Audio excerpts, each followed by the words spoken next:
Good evening, ladies and gentlemen. Welcome to Triple N Talk Show. I am Dr. NIKAM, and we are going to be talking about the boom and bust in oil supplies and prices. Is this man-made or real? And my special guest is Phani Gaddie, is that right? Gaddie, Phani Gaddie. He's a CEO and co-founder of PetroSped. Phani, welcome to Triple N Talk Show. We are delighted to have you. Give us a little bit about your introduction. Sure. Thanks, Dr. Nikam, for inviting me. Yeah, let's maybe move it a little bit higher. A little bit higher. Yeah.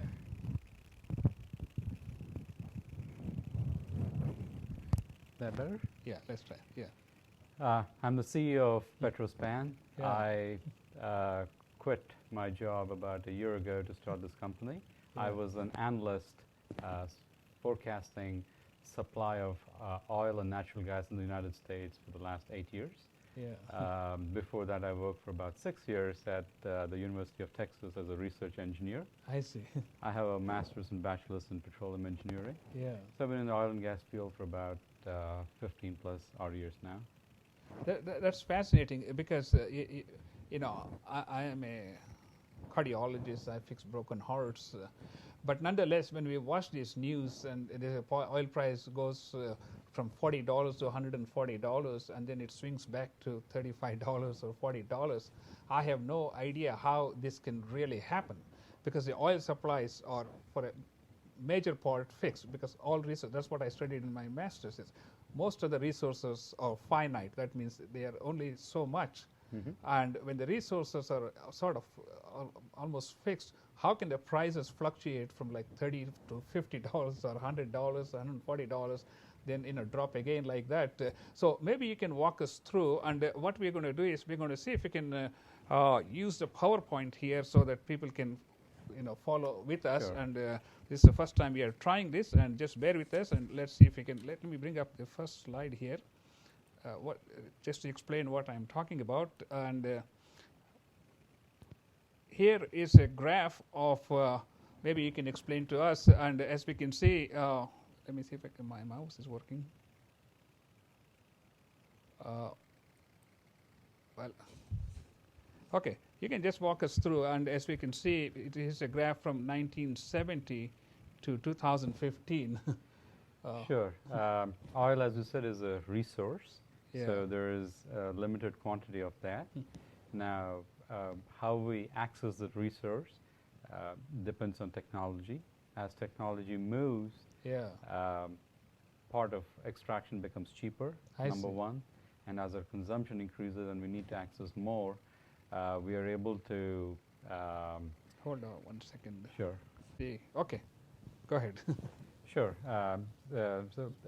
As we need to access more and more resources, technology Yeah. helps us to really go after those hard-to-get molecules out of the ground. So that has played some part in the current collapse. But if you look Yeah. at the history, oil, a lot of geopolitics actually have moved I the see, oil yeah. price. Uh-huh. Also, economic factors play a pretty strong Yeah. role. If you look at this graph here, you had the big my jump in mouse. oil price from the Arab oil embargo in the early 70s. Yeah. And then you had the Iran-Iraq war that really caused a steep spike. Yeah.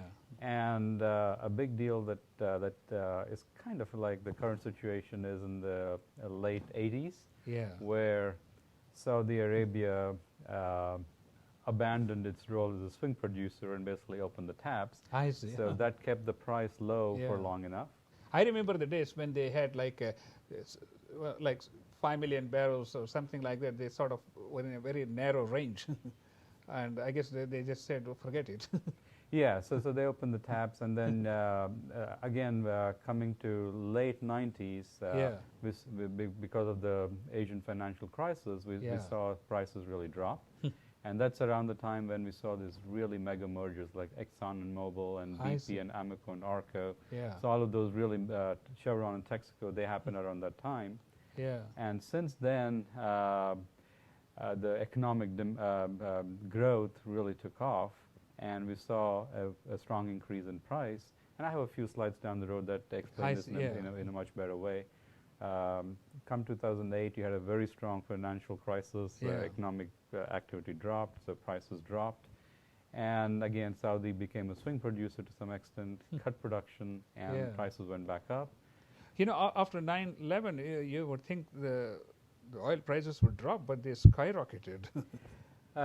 It is, I mean, right around 9/11, you see a small spike, and that is because of political instability. I mean, whenever there is instability, so prices, this is geopolitics, right? So any perception of threat to movement of oil or to supplies, and you see that increase. Yeah. So what caused the oil price from 2005 to 10 to jump all the way to $140, $50, $40, something? So I'll actually go through as we walk through the slides. I think that becomes much easier. I think let's see if we get to the next one. That has a little broad, between 2002 to 14. Yeah, this is this slide basically shows what's close to our heart, what we pay at the pump. I know. So what this shows is hey, what you pay at the pump is very, very, very closely related to the oil price, because oil price does play the maximum part in what goes into a gallon of gasoline. That's See, that's interesting because I got a car in end of November 2011 or so. At that time, it was like almost $4 per gallon. It took like $80 to fill up a $20 gas tank, and today it is like below $2. Yeah, I mean, it's all. I mean, it's supply and demand and geopolitics and economics. So it is explainable to a certain extent. Okay, so let's see move to the what next. We have here. Okay, so let's talk about all the factors that influence the oil prices all across the globe. I would say the big ones. I mean, obviously there are a bunch. The big ones that really influence are geopolitical risks. Yes. And then you have the economic activity, and the perception of and in reality how supply is growing versus demand. Yeah.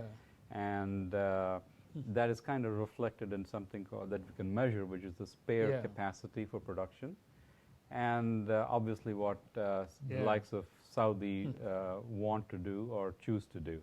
So these are the big factors that really drive prices. So you have supply and demand on one side, and how it's a perception, is supply growing faster than demand, which is kind of what happened in the 2008 time frame. Yeah. And right now it's just the opposite. I mean, the demand is not growing as much, but we have a lot of overhang of supply and a good bit of productive capacity, which means the prices are pretty weak. You know, I remember when we came in the 70s, it looked like the Middle East was the major producer of oil. And now I guess it is quite different looking at this chart here. Yes, I mean, Middle East still is a pretty strong producer of oil. So if you look at Saudi Arabia alone, I think they're about 11.5 million barrels per day. Yeah. And out of a total world production, that's close to about 90 million barrels per day. So they're and Russia is pretty strong as well. If you look at Russia is about 10.8, about 11 million barrels per day again. Yeah. If you look at just the Middle East alone, out of that 90 million, it is about close to a third of that production comes from the Middle East. So it is still very important. Yeah. But we've had a pretty strong uptick in production from you can't really see this in this chart, but U.S. production has grown very strongly over the last 5 years. In fact, I see TV ads, they say we could be self-sufficient in oil and gas. I guess, is that really true, or is it? I mean, right now, if you look at the consumption versus supply for the U.S., it doesn't look like we'll be self-sufficient in oil. But if you add in what we're doing with natural gas and perhaps with coal and so on, this country could be energy independent. But it's not the same as oil, independent of oil. That's fascinating. Ladies and gentlemen, you're watching a Triple N talk show.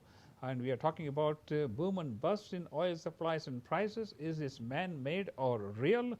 And my special guest is Phani Gaddie, and who is an expert in speculating oil supplies and demand. Forecasting. Forecasting. Big difference. Okay, let's look at this one here. So let's talk about the oil reserves. I mean, obviously, there are many countries which have pretty great oil reserves besides the Middle East. Mm-hmm. Yes, I mean, if you look at this chart here, it kind of gives you where the reserves are. Yeah. Middle East still dominates. I mean, you're looking at between Saudi Arabia and other Middle East and Iran, you're about 50% of world crude reserves. I see, okay? yeah. More recently, there are heavy oil reserves in Venezuela that kind of give South and Central America a big boost. Yeah. So it looks pretty large. In Canada, a big part of that comes from oil sands. So overall, I mean, it's still very, very, very Middle East dominated. Now, what has changed? What has changed over the recent past is U.S.'s ability to really go after something called tight oil, or people call it shale oil, and that has changed the equation, and that is why we're seeing this strong uptick in production.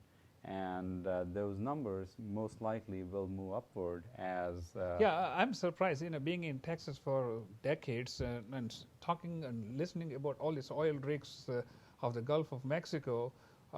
U.S. produces only 3% of the world oil. No, this is the reserves. This reserves. Is reserves. Oh, reserves. So that's reserves. all. Yeah. So we produce about, we actually produced more than Saudi Arabia briefly last year. Is that right? So we produced about 11.6 million barrels per day last year. That's amazing.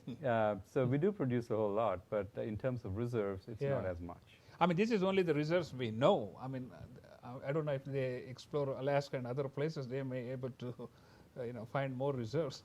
Yes, I mean, obviously what you call is yet to find. There are yet to finds, but I mean, they won't take us anywhere closer to where South. I know, absolutely.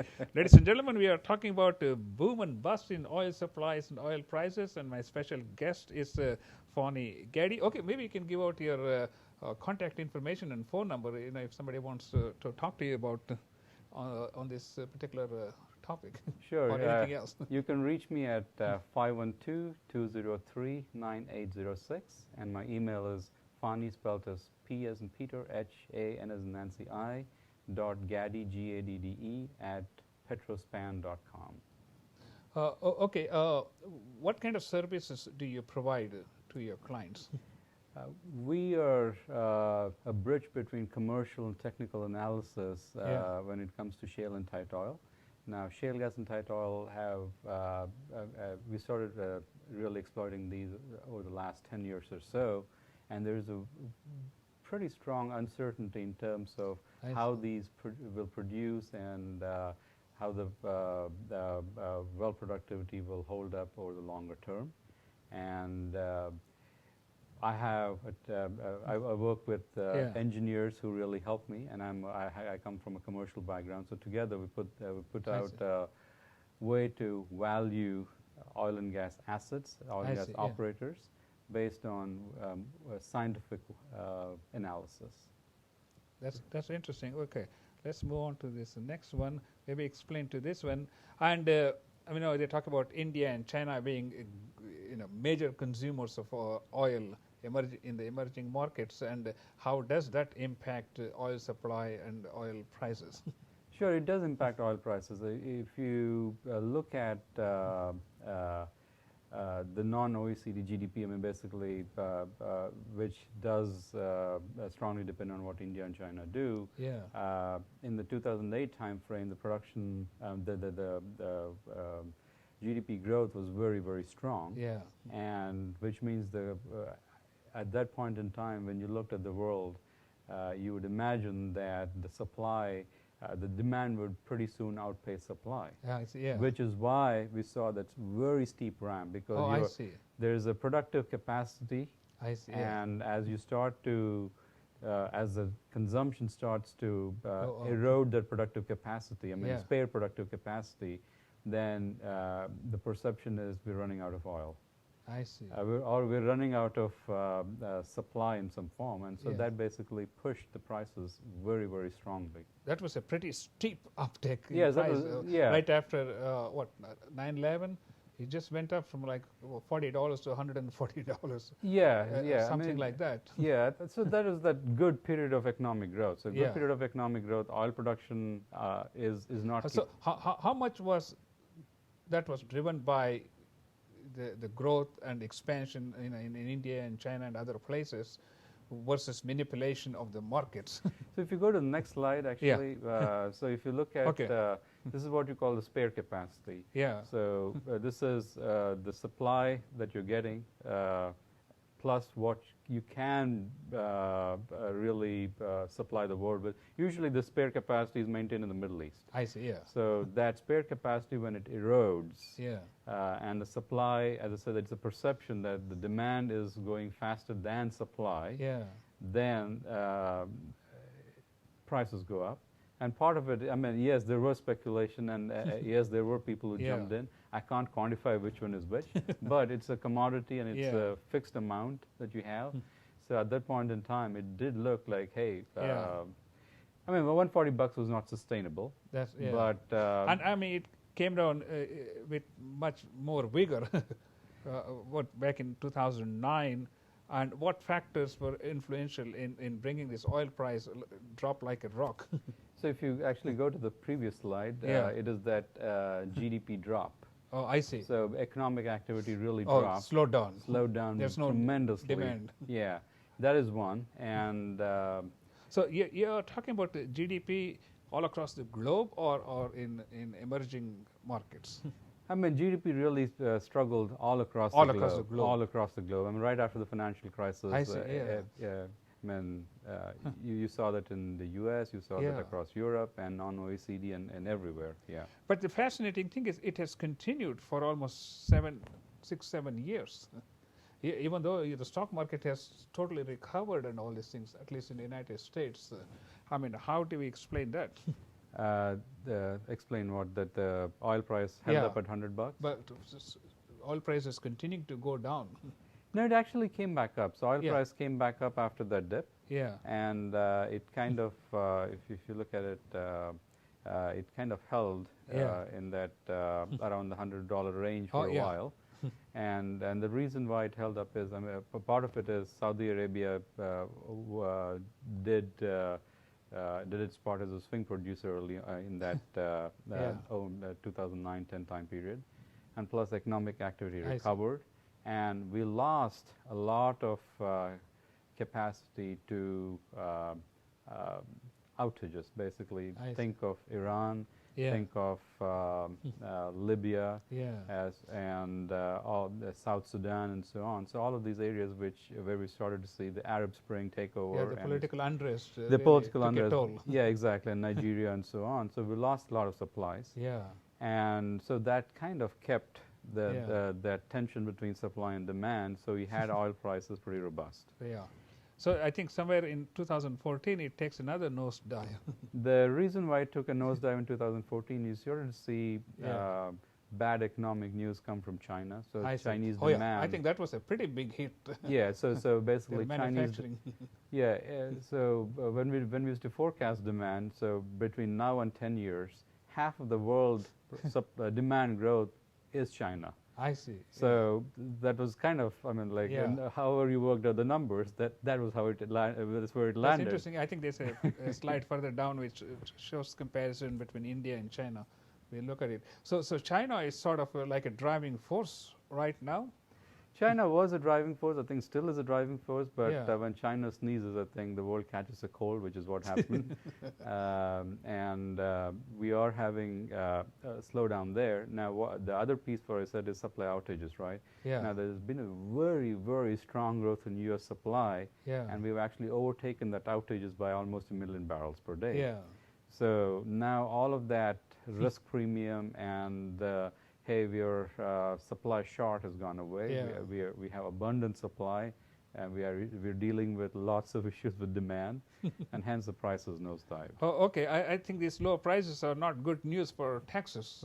maybe you can expand on that one. Oh, they sure are not. I mean, just walk out any part of Houston, and you are hearing of layoffs and everything else. I mean, we are so very energy-driven economy, both in Texas and in Houston, that I mean, it's hard for us here. Yeah. Ladies and gentlemen, we are talking about the boom and bust in oil supplies and prices. Is this real or man-made? And my special guest is Phani Gaddie. Okay, let's give out your contact information again before we go any further. Yeah, you can reach me at 512-203-9806, and my email is phani.gaddde@petrospan.com. Well, we are live streaming this to YouTube, and hopefully these slides will show up as we are planning, and we'll see what happens. And I'm Dr. NIKAM. We are watching a Triple N talk show, which is being live video streamed to YouTube and Google Plus, and we would like you to download our app, which is NNN Media app for your Android or Apple phones and tablets. Okay, let's talk about the next one. Actually, I'll skip this and I'll go to the next one. Okay, let's go to the next one. So, okay. I did Saudi Arabia production. I think we touched on this one. Yeah, so since Saudi is a pretty large, is the largest OPEC producer and was the largest producer till very recently, and still is, they took upon themselves to maintain the oil price at in a certain range. Yeah. And when the supply would increase and it threatened the prices, they would cut back on their production such that the prices stabilized. Now, with the very strong growth in U.S. production, and Saudi Arabia opting for market share rather than the price, they, as I said, like in late 80s, they did the same thing. They opened the taps. Yeah. So, which is what they did right now. Isn't it self-defeating by keeping the prices low? Yes and no. For example, there are other technologies like electric vehicles and so on which are coming up. Now, they all need a certain threshold oil price for it to really take off. That's right, yeah. So if you keep the prices low... So that means you are shutting down a lot of other industries like electric and solar and other alternative energies. It does. Part of it is, yes. I mean, you influence other industries. You influence policy. Then you also influence the producers in U.S. who would usually require a much higher oil price for them to survive. Maybe this $35 a barrel is not a realistic market price. Assuming that, wouldn't it make sense for any country to just buy trillions of barrels of oil and stockpile? People are doing that. I mean, in a way, if you look back where a few months ago, China was filling up its, countries have, governments have strategic petroleum That's what I'm reserves. saying. Like U.S. can just, buy several trillions of barrels. They have. Put them in reserves. They've filled up their reserves at this point, I think the likes of China and so on. So they have taken benefit, they've used the benefit of lower prices, but there's only so much, and we are completely filled up in every you can't build any more reservoirs. Exactly. Every so often you do get numbers on storage. That's what we call storage. Yeah, storage, and we're at record levels of storage. Is that right? So it's all in other countries. No, in U.S. too. I mean, like, there's strategic petroleum reserves. What about India? What about India? I mean, India, in terms of storage, or buying oil price when it's like $35 or $40. It is good for India. I mean, if you look at what Modi government did, they for a long time we had subsidy, right? They removed the subsidy. They don't need a subsidy now when oil prices so low. So they lucked out in the sense that that subsidy went away and people didn't notice. But that's kind of strange, though, because even with such low oil prices in the crude oil market, still the price of gasoline in India is like astronomical compared to. A lot of that has got to do with taxes and so on. So for us in U.S., we pay we pay amongst I saw like lowest 17%, something lowest taxes anywhere. Is that? Yeah. So see, I was in France and all these things, and the oil prices were, considerably lower in United States compared to any other part of the It's world. taxes. I mean, it's taxes. I mean, in the U.S., the city is about 6 in that slide that we had about. I saw like 17%. Yeah, tax, so about 60% of what you pay at the pump is crude oil price. Yeah. But in other places, you have a lot more federal. I mean, lot more taxes. Taxes. Yeah. Boy, that's a big this one. Okay, you mentioned something about tight oil and shale, which is SHALE. Yeah. So shale. tell us what does that stand for? So typically, when actually we can skip to the next one. Yeah. The next one. Okay. So for I mean, since almost a century ago, when we were producing oil, we used to produce oil from rocks that is pretty much sandstone and limestone, which are much more porous and they can allow oil to flow through them much more easily.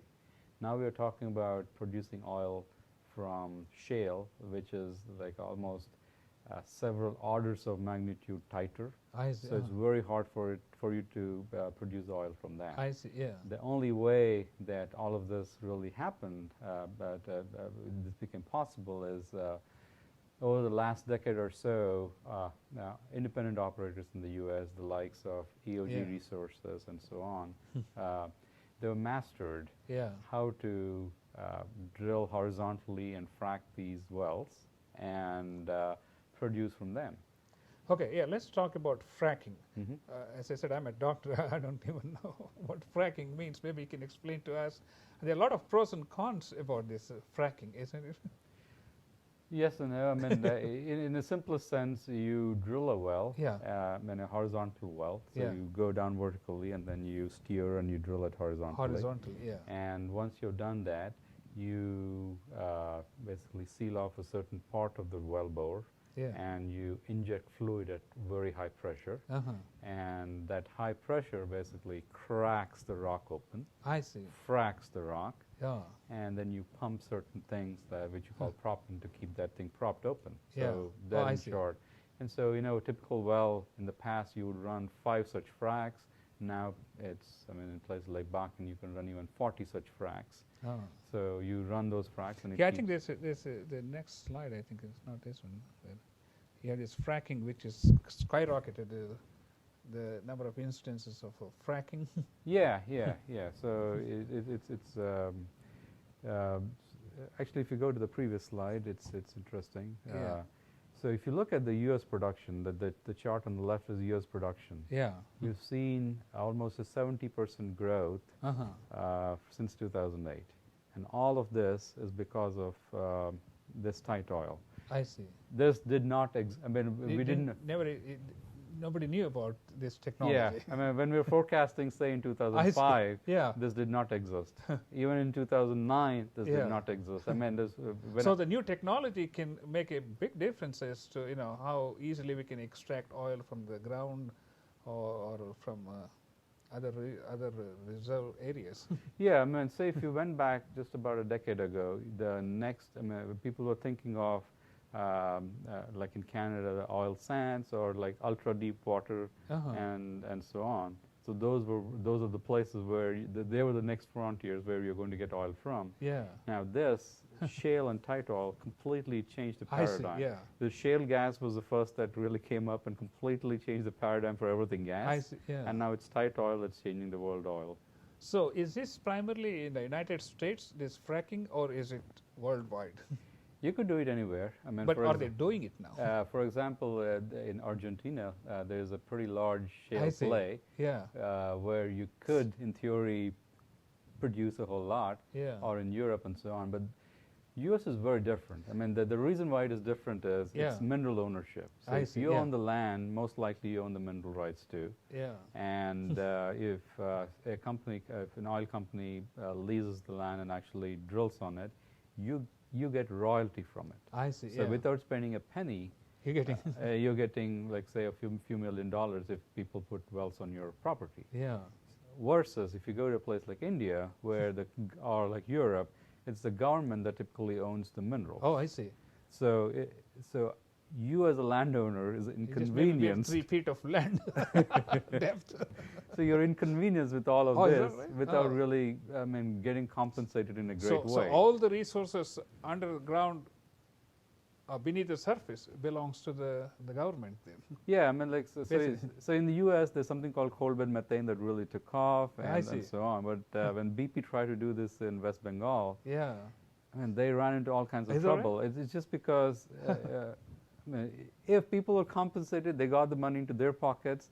I mean, if you go to Fort Worth, people were willing to let people drill in their backyards because. And I heard a lot of stories in Texas where a lot of people have little wells in their backyard, and they're getting like pretty hefty check each month. Yeah, I mean, like at some point in time, the operators were actually negotiating leases with homeowner associations. It's all right. That's fascinating, ladies and gentlemen. We are talking about boom and bust in oil supplies and prices. Is this real or man-made? My special guest is Phani Gaddie, and he is an expert on oil forecasting. Supply I was going to say speculation. I guess that's not. Okay, let's talk about how come there's a disparity between crude oil price and the oil price we pay at the pump? I mean, there's no much. I mean,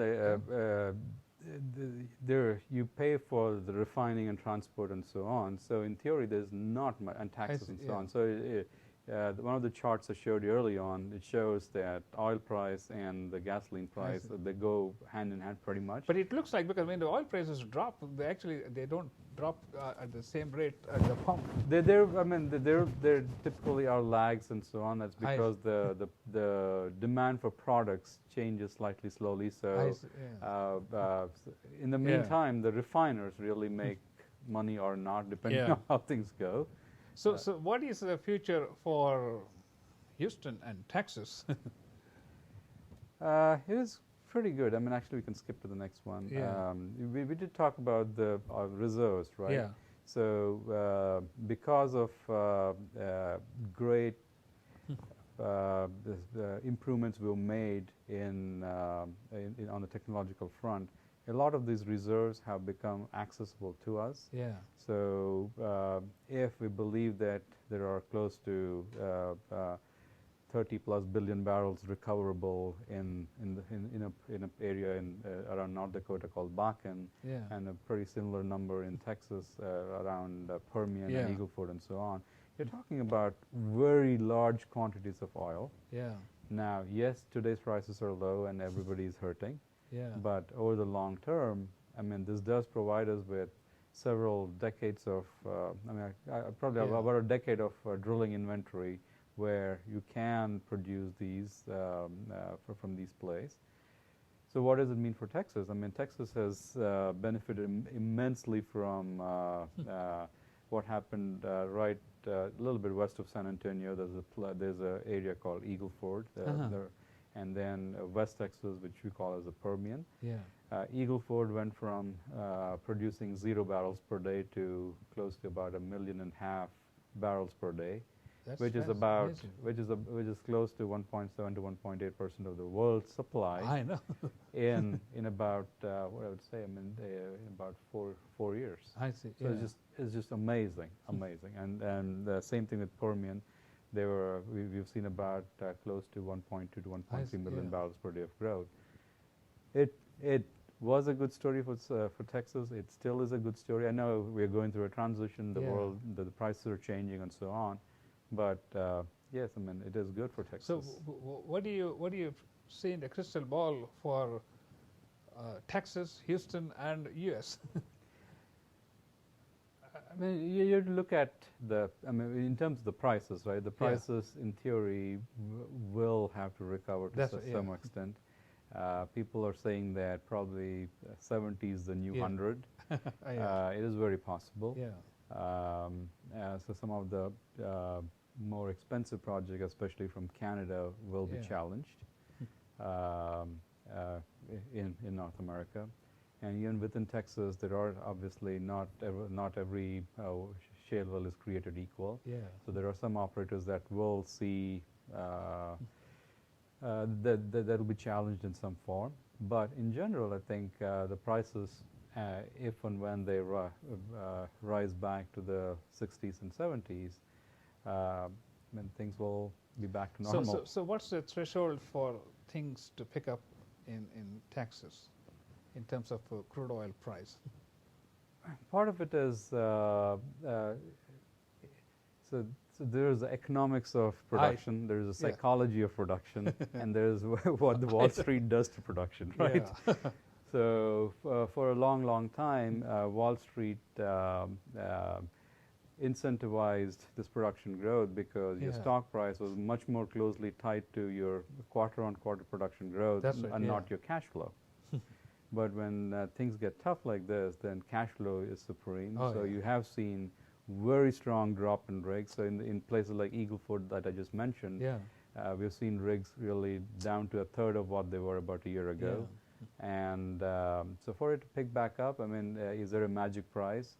I mean, I would say at this point, since we are in the, close to $40, I think high 50s will get you activity going back again. See, it's not only oil, but also all the major engineering firms in the city are affected, I guess, because they all obviously. I mean, like if you drill, if you choose to drill, then everything. I mean, basically from the drilling to the completion to all the services, and the guys who construct tanks. And so everybody's involved. That's right. So yes, I mean, Houston is deeply, deeply connected to everything oil. Because I see a lot of these people from Schlumberger and Jacobs and Kellogg's and all this in my office, and they all talk about, how the oil prices have affected, how they have laid off a lot of engineers. Oh, definitely.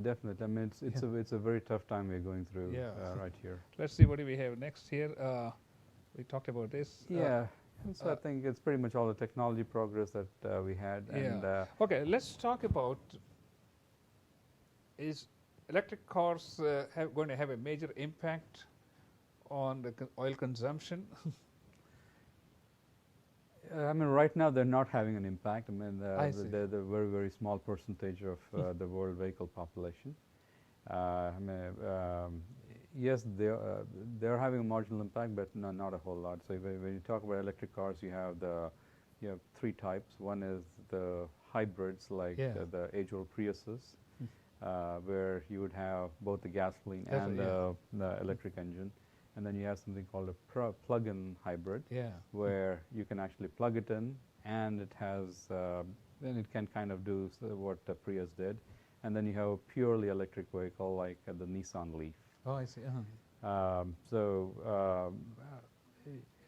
There's a different battery technology that goes into each of these. And right now there is something, actually there's a slide if you flip down, one more down, one more down, one more down. One more down. Yeah. I think keep going down. I think you'll see that. Yeah.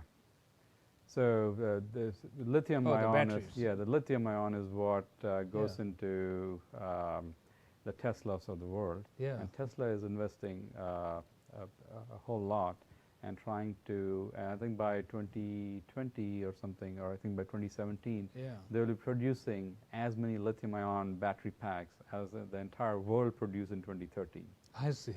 So there's economies of scale and all of those that if they kick in, if they get the battery pack cost down to around 100 to 150 per kilowatt hour, then you're very, very comparable in terms of cost to IC engine, basically your regular cars.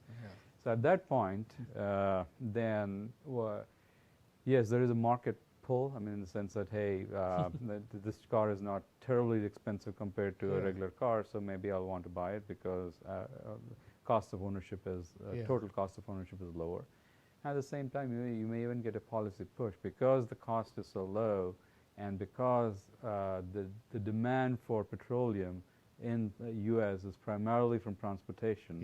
You could have a policy push where the government really accelerates the acceptance of electric vehicles. I see. If that happens, yes, I mean definitely there's a big impact that we can see. But right now, it is low. It is improving. It is increasing. But this has to do a lot with the political climate as to what they want to really promote or not promote. For example, I don't know if you'll ever see our daylights captured by solar panels and lighting up all the houses in Texas, even though we have 10, 12 hours of sunlight. I don't know about basically stuff that you install on your home, but in terms of commercial installations, yes, the costs have come down. Yeah. And in some places they've become pretty competitive, but gas prices have dropped due to natural gas prices, but they've become very competitive with natural gas in terms of generation. So, but we have seen an increase in people going after solar and wind and so on.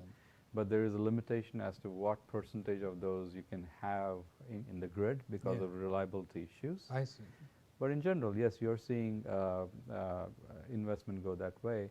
Now, all of this is, there's politics in this too. So that's what I was saying. There are because in California, about 10 years ago, I had heard, the people are getting money for putting solar panels on their roofs or in their backyards. So basically it comes down to not just individuals but even to companies. What kind of incentives, fiscal incentives and all of the other incentives that exist. Now I think a lot of those, I'm not an expert in this, but a lot of those really expired in some form, and we're not seeing a whole lot in new construction in Texas. But in general, yes, the solar prices, as I understand, have come down very significantly because of overcapacity that got built in because of China.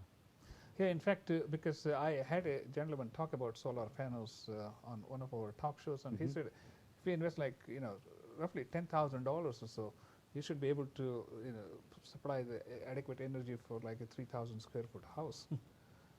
So I thought, because 10 years ago when I looked at it, it was like $30,000 or so. Yeah, it has come down. It has come down tremendously. As I said, just over the span of 3 or 4 years, those costs have come down by almost half. I see. Let's see. What is this one? Tesla. This is the same Tesla Gigafactory. And I would actually flip to a couple of slides about, because there's a very interesting slide that I want to show.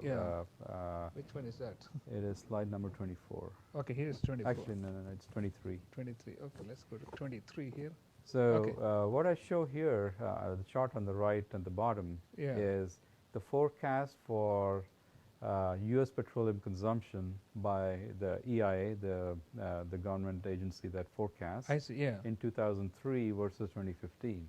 Can you see how dramatically different that is? So at one point in time, we were saying that by 2025, we're going to need 30 million barrels per day of petroleum. And right now, you're talking about something less than 20. So that big difference, has come from multiple fronts. One is U.S. has pushed the use of ethanol. So when you go to pump, you'll see that contains 10% ethanol. So part of that has really helped with this.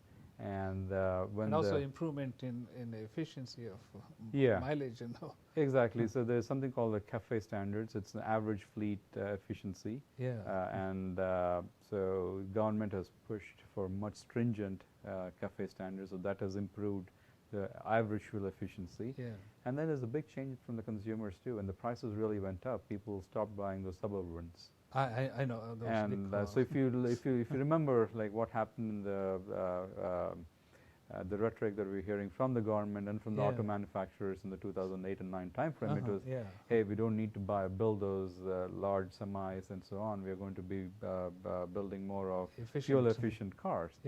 And that, and plus, I think people's habits change too. I mean, as demographics change, as baby boomers retire, less of driving, and the younger generation. That's true. We are like 40 to 60 million baby boomers, and when they stop using more and more oil, I think that's going to have a profound effect.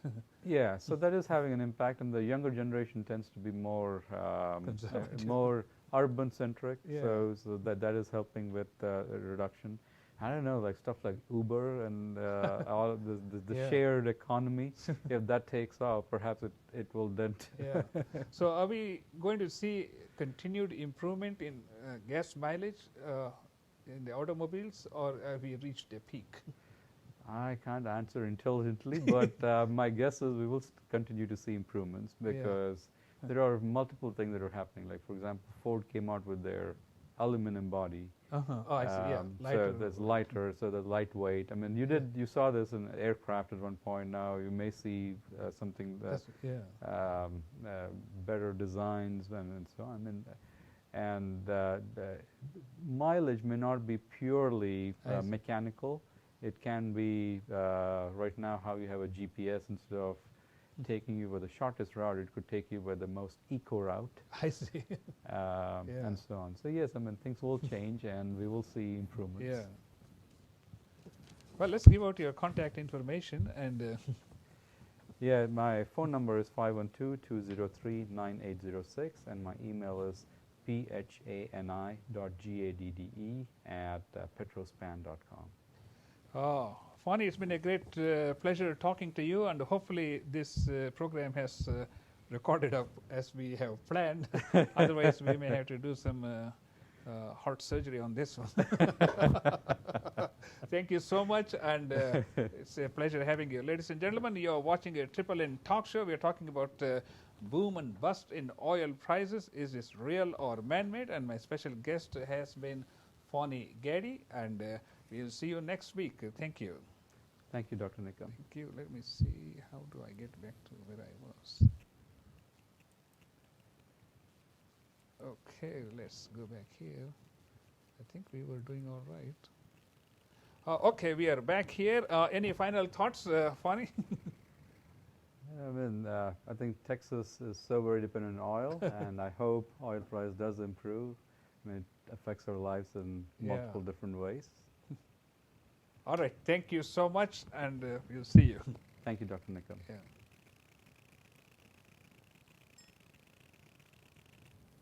I think it should have come out all right because we could see that slide. Yeah. That means most of the time when we were talking, because I shared the screen and the whole thing. If not, I have made a backup copy, so our audio is there. Okay. So I can go and insert the slides. Yeah, sure, no problem. Yeah. It's nice to